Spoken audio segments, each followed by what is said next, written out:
그다음 고용태 증인 신청과 관련해서 말씀을 드리겠습니다. 고용태 증인은 피청구인뿐만 아니라 청구인 쪽에서도 신청한 증인이었습니다. 그래서 저희가 3회나 증인 신문 기일을 지정해서 송달을 여러 차례 시도했고 또 소재 탐지 촉탁도 했지만 소재 파악이 불가능하다고 했고 송달도 되지 않았습니다. 그래서 이미 증거 채택 결정을 한번 취소한 적이 있습니다. 그리고 그 고용태 씨가 수사기관에서 그 진술 조서는 증거로 채택하지 않는다고 지난번에 말씀드렸습니다. 그래서 굳이 이 반대 신문권 보장은 필요가 없지 않겠나 이런 생각이 듭니다. 그리고 이제 피청구인 쪽에서 고용태 증인을 통해서 입증하시고자 하시는 부분은 그 김수현 씨 녹취 파일을 가포증으로도 녹취록을 제출하셨고요. 의료증으로도 녹취록을 제출하셨습니다. 그 부분을 저희가 다 봤는데 그 부분이 이 사건의 핵심과 관련이 있다고 보기는 조금 어려워 보이고요. 그 입증하시고자 하시는 부분은 이미 그 녹취록이나 녹취 파일 저희가 들어봤는데 그 부분으로 충분히 입증이 다 가능하고 피청구인께서 말씀하시고자 하는 부분도 다 파악이 되는 것 같습니다. 그래서 이미 한번 채택 결정이 취소된 증인을 다시 소환하는 것은 부적절하다고 보여집니다. 그래서 저희 재판부에서 논의한 결과 고용태에 대한 증인 신청도 채택하지 않기로 결정하였습니다. 그 다음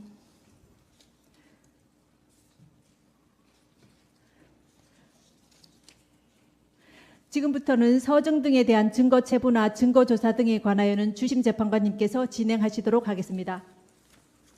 예. 그 사이에 사실조회가 2개가 왔습니다. 지난번에 하셨던 국세청장에 보낸 것하고 한식재단에 보낸 게 왔는데 한식재단은 아마 피청구인 측에서 만족할 만한 결과가 온 것 같습니다. 국세청장에 온 사실조회는 사실 이게 내용이 애매해서 제가 꼼꼼히 읽어봤는데요. 이런 취지입니다. 그 포스코 엠텍에 대한 그 세무조사는 포스코 엠텍이 흡수합병한 나인디지트라는 회사에 대한 그 비정기 법인세 통합 조사를 지속해서 한 것이다. 즉 포스코 엠텍에 대한 세무조사가 아니라 나인디지트에 대한 세무조사가 포스코 엠텍이 그 회사를 흡수합병에 따라서 지속적으로 해서 추진 결정이 난 것이고 그 뒤에 조사 심판원이 취소된 것이다. 이런 취지라서 이 사건과는 아무 관련이 없는 것입니다. 그거 참고하시면 될 것 같고요. 서준 관련해서 정리를 해드리면 지금 재판장님이 이미 말씀하셨습니다. 최상목에 대해서는 증인을 묻지 않기 때문에 최상목에 대한 진술조서, 보류해놨던 진술조서는 모두 증거로 채택하지 않습니다. 그리고 피청구인 측에서 오늘 추가로 제출하신 의제 49호증부터 52호증까지 녹취록 이 부분 조금 늦었습니다만 청첩 받아 동의하시죠? 맞습니다. 동의합니다. 예. 그 우선 오늘 추가로 제출된 의료증 49호증부터 52호증까지는 증거로 모두 채택을 하고 증거조사는 전례에 따라서 다 열람하신 걸로 대체해도 되겠죠? 일일이 제시 안 해도 되겠죠?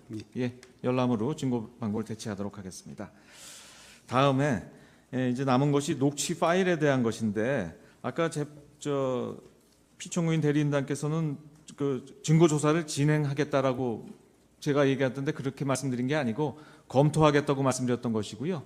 이미 재판장님이 말씀하셨습니다만 이미 저희들이 녹취록 기재를 충분히 보았고 사실 재판부에서 그 관련된 부분에 대한 녹취 파일도 일부 들어보았습니다. 증거조사 필요 때문에. 근데 이 녹취 파일과 녹취록은 뭐 같은 내용이기 때문에 중복 증거입니다. 그리고 재판장님이 말씀하신 것처럼 지금 이 사건의 핵심은 피청구인과 최서원과의 관계인데 피청구인 말씀하신 것처럼 연설문 일부 한 것 외에는 그 최서원의 여러 가지 지금 문제가 되는 행위에 대해서는 전혀 모르셨다고 하시는 것이라서 이 사건의 쟁점이 되질 않습니다. 또 지금 이 녹취록에 관련된 부분은 최서원에 또 직접 관계되는 것이 아니라 최서원과 또 연결되는 고용태 등의 또 다른 내용이라서 피청구인이 걱정하시는 것처럼 뭐 이 부분이 핵심 증거라든지 그런 것은 아니고 주장하시는 입증 취지는 저희 재판부에서 이미 다 파악이 되어 있습니다. 그래서 굳이 이 부분은 다시 들을 필요가 없어서 녹취 파일과 관련된 증거 신청은 모두 채택하지 않습니다. 네, 이상. 그 녹취 파일은 저희가 그 검증을 하지 않는 대신에 그 주장하시고 싶은 부분을 준비 서면으로 이렇게 구체적으로 자세히 적어내시면 저희가 그걸 충분히 감안해서 다시 한번 녹취 파일과 이 녹취록을 검토하도록 이렇게 하겠습니다. 그 점에 대해서 잠깐 의견을 한번 올리겠습니다. 그 형소법에 녹취 파일의 증거 조사는 심판적이 그 파일을 재생하는 방법으로 조사해야 한다는 그 규정하고는 어떤 관계 있습니까? 제가 이해하기는 그 녹취서만 내 갖고는 그 녹취서에 기재된 누가 말을 했는지 또 그 녹취서에 나온 내용이 사실과 맞는지를 확인하기 위해서 형사소송 규칙이 그렇게 규정된 걸로 알고 있습니다. 그래서 재판부에서 그냥 들어봤다 이걸 갖고는 그 형소 규칙에 규정된 증거조사 방법에 합당한 것이 과연 되는지 그 점에 대해서 의견을 듣고 싶습니다. 자, 말씀드렸습니다. 녹취 파일은 증거로 채택하지 않습니다. 증거로 채택하지 않기 때문에 증거로 채택하면 말씀하신 것처럼 들어봐야 되겠죠. 채택하지 않습니다. 그리고 지금 저희들이 들어본 취지는 그 녹취 파일을 들어봐도 그 녹취록에 말하는 사람이 고용태인지 김수현인지 누군지 저희들이 알 방법이 없습니다. 그 녹취록 기재랑 대비해 봐서 아 그런 취지로구나 그냥 이해할 뿐이고요. 원래 같으면 저희들이 녹취 파일을 들으면 안 되겠지만 이게 만약 청구인 측 관련돼서는 저희들이 듣지 않습니다. 왜냐하면 청구인 측은 이 소추위원 측이기 때문에 엄격한 증명이 필요해서 듣질 않습니다. 다만 피청구인 측 자료는 증거로 채택하지 않습니다만 그 피청구인의 유리한 부분은 아까 지금 그 조서의 일부를 우리가 제시하는 것을 허용하고 일부를 증거로 삼는 것처럼 유리한 부분에 대해서는 자유로운 증명이 가능하기 때문에 형사소송 규칙과 같이 엄격한 증거 방법에 따르지 않고 저희들이 유리한 부분에 한해서 그 참고로 들어봤다 그렇게 말씀드리겠습니다. 다시 요약해서 말씀드리면 녹취 파일은 엄격한 증명 방법으로서 증거로 채택하지 않습니다. 그다음 아까 피청구인 대리인께서 질문하신 부분에 대해서 답변을 저희가 재판부에서 논의한 결과를 말씀드리도록 하겠습니다. 우선 그 아까 최종 변론 기일에 피청구인께서 출석하시는 경우에 재판부나 소추위원 측에서 신문을 할 수 있는지 아니면 최종 의견 진술만 해도 되는지 이 부분을 질문을 하셨습니다. 그래서 저희가 검토한 결과 헌법재판소법 49조에서 소추위원은 변론에서 피청구인을 신문할 수 있도록 이렇게 규정하고 있고 위 규정은 최종 변론 기일이라 하더라도 적용이 배제되는 것은 아닙니다. 그래서 만약에 피청구인께서 출석을 하신다면 소추위원 측이나 재판부에서 신문을 할 수가 있습니다. 그리고 조용히 하시고요. 박수 치시는 분은 퇴정하여 주시기 바랍니다. 퇴정하십시오.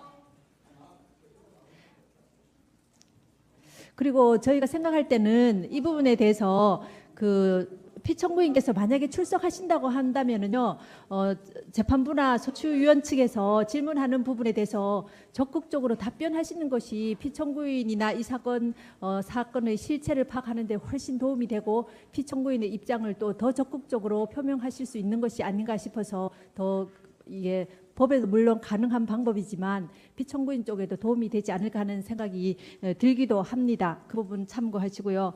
그 다음에 이제 청구인 쪽에서 2월 8일자로 피청구인께서 변론 기일에 출석하시는지 여부를 밝혀달라고 이렇게 요청을 하셨는데 지금 아직 답변을 안 하셨습니다. 그 부분 어떻게 확인하셨습니까? 출석하십니까? 하실 예정이십니까? 상의해 보도록 하겠습니다. 지난번부터 좀 상의하신다고 하셨는데요. 꽤 시간이 흘렀습니다. 그래서 이 사건 재판부의 답변 내용을 확인한 후에 그 결정을 하기로 이야기됐었습니다. 그 만약에 출석을 하시려고 한다면은 가부간에 이 다음 변론 기일이 시작되기 전까지는 그것을 말씀을 확정을 해 주셔야 될 것 같습니다. 왜냐하면 이 일반인이 그냥 법정에 이렇게 출석하는 것도 아니고요. 대통령께서 법정에 출석을 하시는데 저희가 예우나 이런 저희로서도 준비할 부분이 이렇게 여러 가지가 있지 않겠습니까? 그러니까 그런 부분들을 감안하셔서 다음 변론 기일 전까지는 이 출석하시든지 안 하신다는 말씀을 확정을 해주시면 좋겠습니다.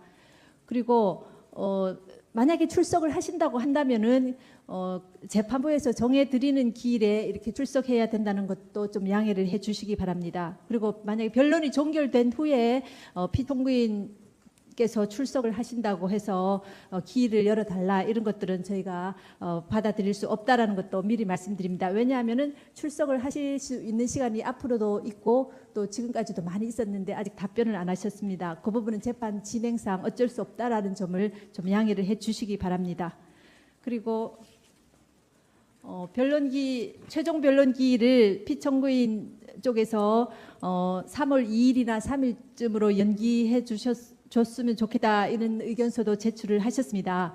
그래서 이 부분은 저희 재판부에서 논의한 결과 피청구인께서 출석을 하시는지 여부를 다음 기일 전까지 말씀을 해주시고 또 다음 기일에 안종범 증인은 불출석한다고 아마 사유서를 제출한 것 같습니다. 그리고 최소원 증인이 출석하는지 여부나 이 다음 변론기일 진행 상황을 보고 다음 기일에 재판부에서 결정하여서 말씀드리도록 하겠습니다.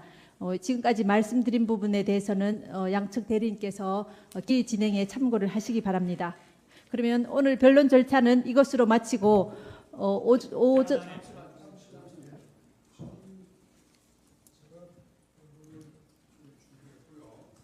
그리고 정기승 어떤 내용입니까? 김 변호사님. 대법관님도 네. 변론을 준비하셨습니다. 네, 그런데 지금 시간이 12시가 넘었는데요. 네, 사실은 제가 조금 당뇨가 있습니다. 네네. 그래서 시간을 조금 주시면은 어떤 내용에 대해서 말씀하실 잠깐만요. 그건 제가 예정입니까? 말씀을 드릴게요. 네, 제가 조금 어지럼증이 있어서 음식을 조금 먹어야 되겠는데 그 시간을 좀 그러시다면 주실 수 있는지 좀 물어보겠습니다. 네, 그러시다면 그 부분은 다음번에 하시는 것으로 하시고요. 오늘 변론은 여기서 아닙니다. 종료를 저는 하시죠. 오늘 하겠습니다. 오늘 꼭 하셔야 되는 이유는 제가 뭔가요? 오늘 하겠습니다.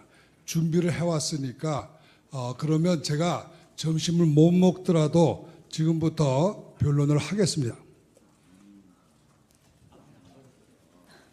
그러면 저희 재판부에서는 다음번에 김 변호사님 재판 진행은 저희가 하는 겁니다. 그러니까 저희가 다음번에 충분히 기회를 드릴 테니까 오늘 변론은 이것으로 마치도록 하겠습니다. 22일입니다.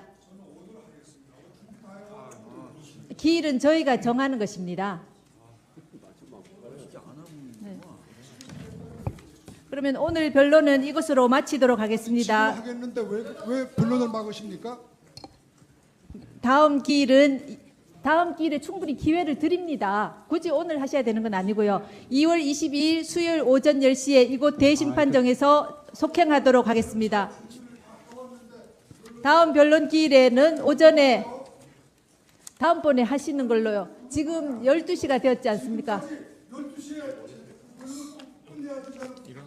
네.